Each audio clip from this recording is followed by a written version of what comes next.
berjalan dalam firman-Mu, hatiku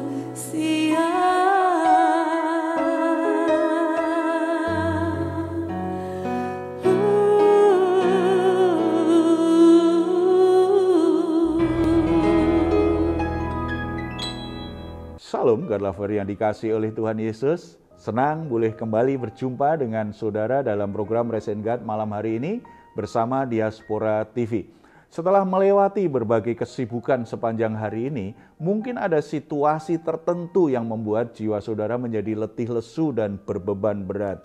Apapun situasi yang sedang saudara hadapi, jangan pernah menyerah.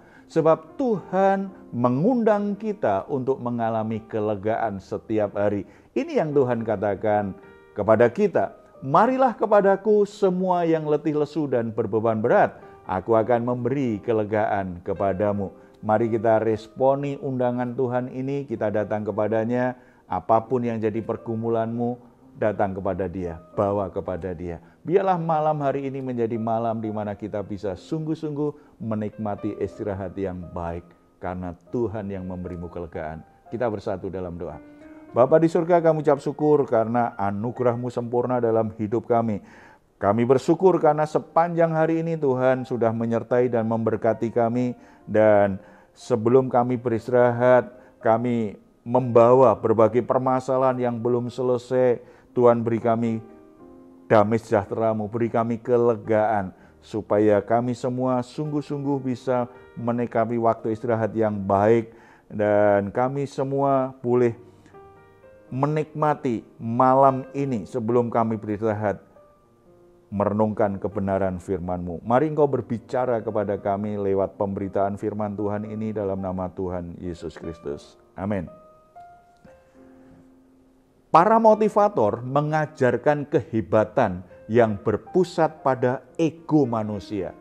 Tetapi Alkitab mengungkapkan rahasia kehebatan tokoh-tokoh yang sebenarnya orang yang sederhana, tetapi yang membuat mereka menjadi orang yang hebat karena hidupnya berpusat pada Tuhan penciptanya yang mereka percayai, yang mereka sembah. Salah satu contoh yang kita bisa lihat dari hal ini adalah Raja Daud.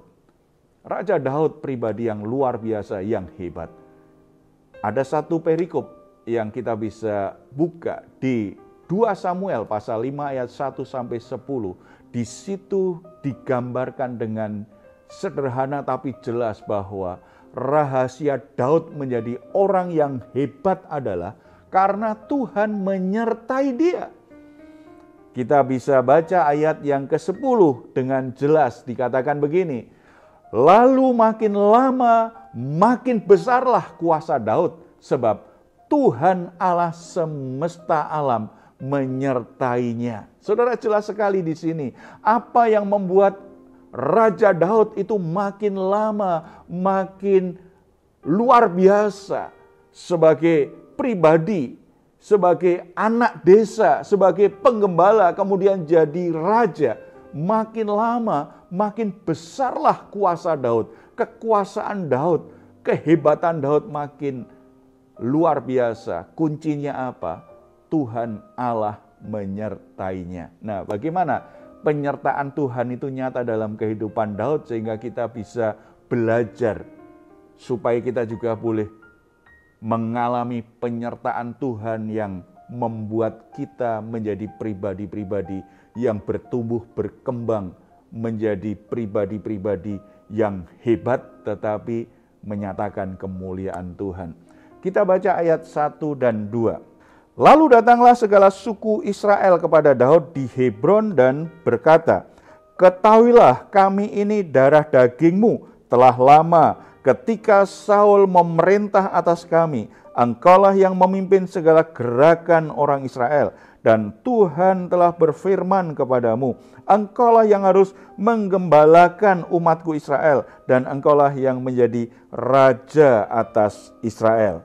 Bagian pertama ini mengajarkan kita rahasia kehebatan Daud yang disertai Tuhan menjadi orang yang hebat apa? karena kinerjanya diberkati oleh Tuhan. Banyak orang bisa merancang bagaimana bekerja dengan baik dan bisa bekerja dengan efektif. Tetapi Daud ternyata lebih dari itu.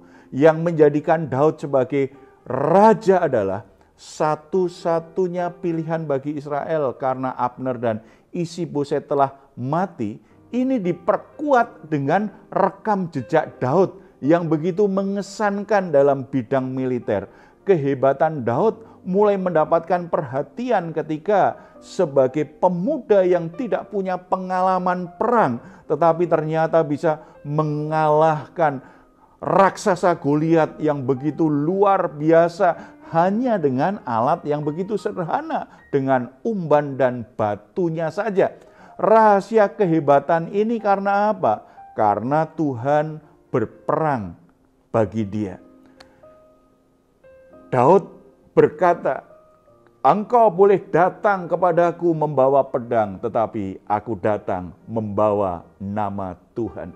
Kinerja Daud yang luar biasa, prestasi Daud yang luar biasa itu karena apa? Dia bekerja dengan sepenuh hati dari apa yang dia miliki dan pekerjaannya itu disertai Tuhan, diberkati Tuhan. Dia bekerja, dia berperang dengan membawa nama Tuhan. Mungkin kita orang yang sederhana seperti Daud. Kita punya banyak kekurangan, tetapi ketika Tuhan menyertai kita, maka apa yang kita lakukan akan diberkati Tuhan. Jadi kehebatan kita tidak bergantung pada kinerja. Kinerja itu menjadi tanggung jawab kita bahwa kita sungguh-sungguh ingin bertanggung jawab, mau bekerja dengan baik. Tetapi penentunya bukan kinerja kita, penentunya apakah pekerjaan kita disertai dan diberkati Tuhan. Prestasi yang kita raih itu juga bukan jaminannya. Tetapi karena kita orang-orang yang diberkati oleh Tuhan. Sebagai anak-anak Allah, sebagai orang Kristen, biarlah kita selalu merindukan disertai oleh Tuhan. Kita selalu diberkati oleh Tuhan. Jangan mimpi menjadi orang sukses, menjadi orang hebat. Tetapi setelah itu mengabaikan pentingnya disertai Tuhan dan diberkati Tuhan.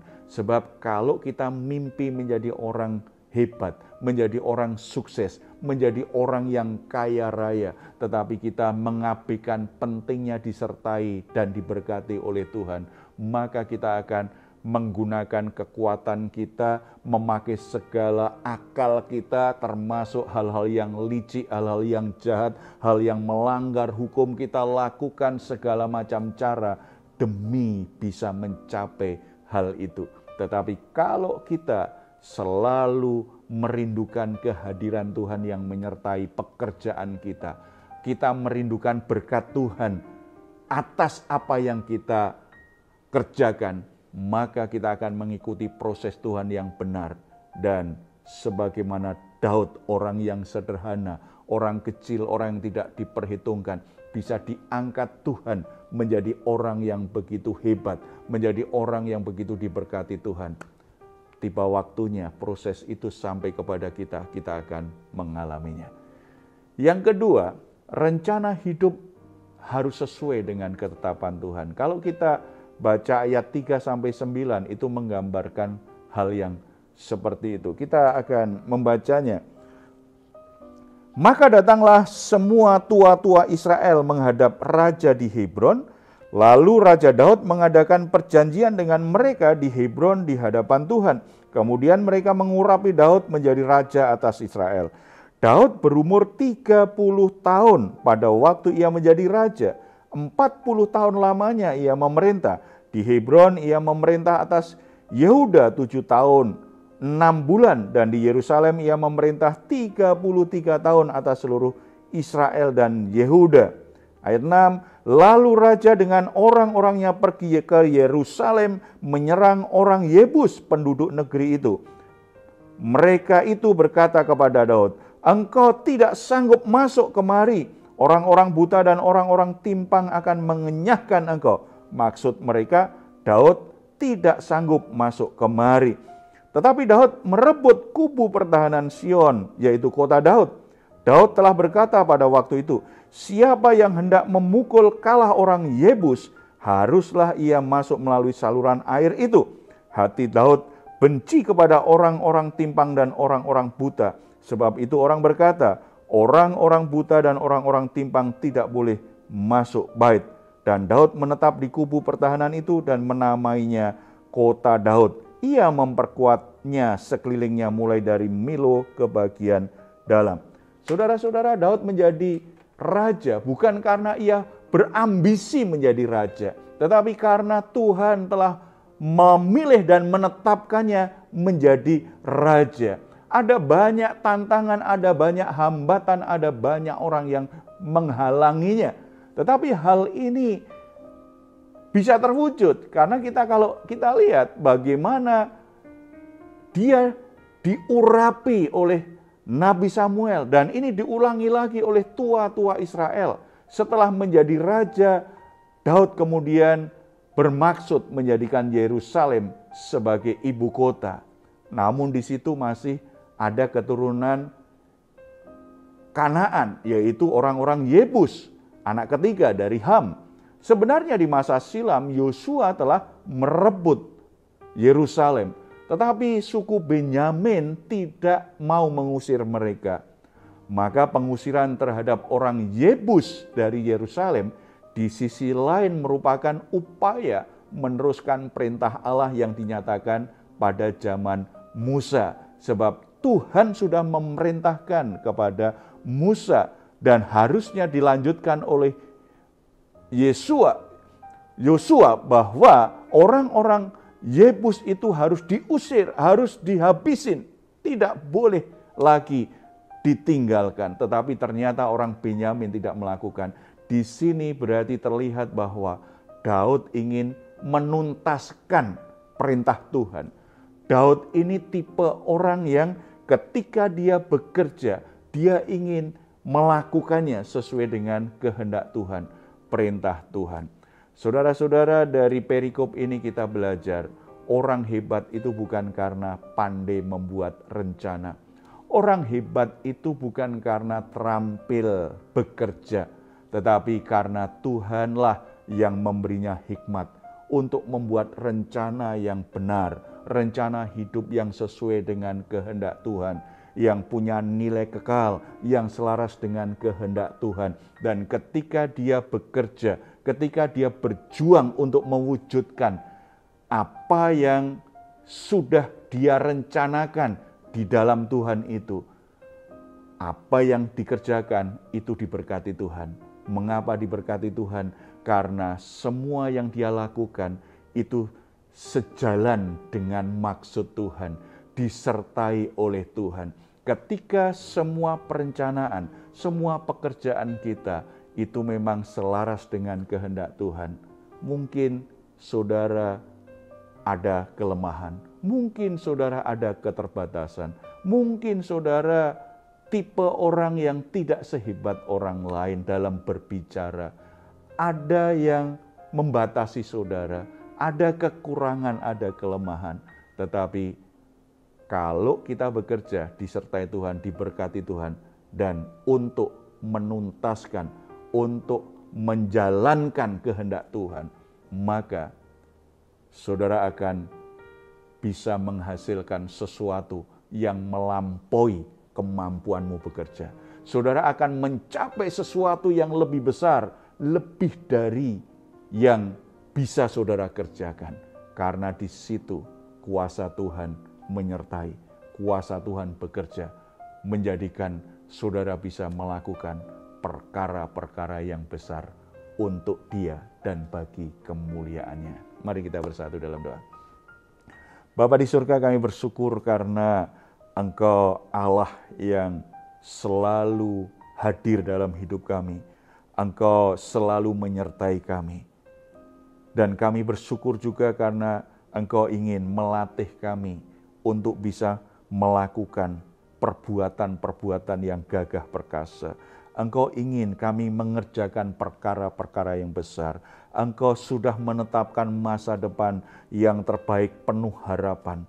bukan sesuatu yang gagal, bukan sesuatu yang mencelakakan, tetapi masa depan yang cerah. Bapa di surga, biarlah firman Tuhan hari ini mengingatkan kami kembali dan mengarahkan langkah-langkah kami untuk menjadi orang yang bisa melakukan perbuatan yang besar. Kami harus bekerja dengan benar. Kami harus memastikan hidup kami selalu disertai Tuhan. Hidup kami selalu diberkati Tuhan. Pekerjaan kami selalu diberkati Tuhan. Oleh sebab itu, biarlah kami punya komitmen untuk selalu melakukan firman Tuhan. Bekerja dengan benar, menjalani hidup ini dengan benar, menyelaraskan hidup kami sesuai dengan kehendak Tuhan, sesuai dengan perintah Tuhan.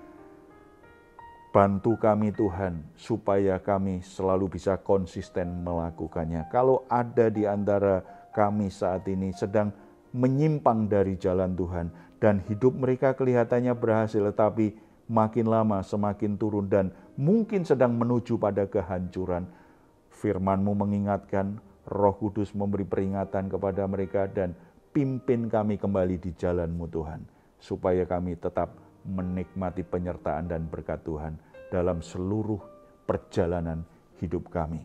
Sesuatu yang mempermuliakan Tuhan, sesuatu yang menjadikan hidup kami saluran berkat bagi banyak orang. Dalam nama Tuhan Yesus, kami bersyukur dan memuji Engkau. Amin.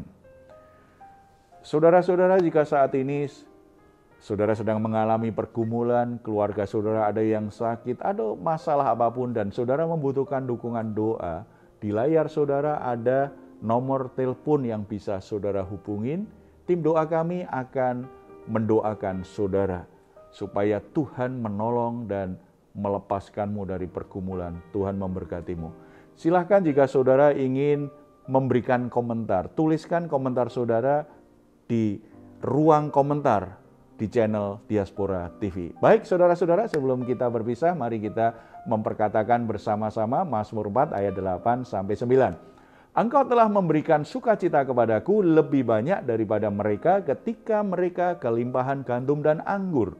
Dengan tentram, aku mau membaringkan diri lalu segera tidur. Sebab hanya Engkaulah ya Tuhan yang membiarkan aku diam dengan aman. Puji Tuhan, selamat beristirahat. Doa saya senantiasa untuk saudara, setiap hari saudara sungguh-sungguh bisa mengalami rest and God. Selamat beristirahat.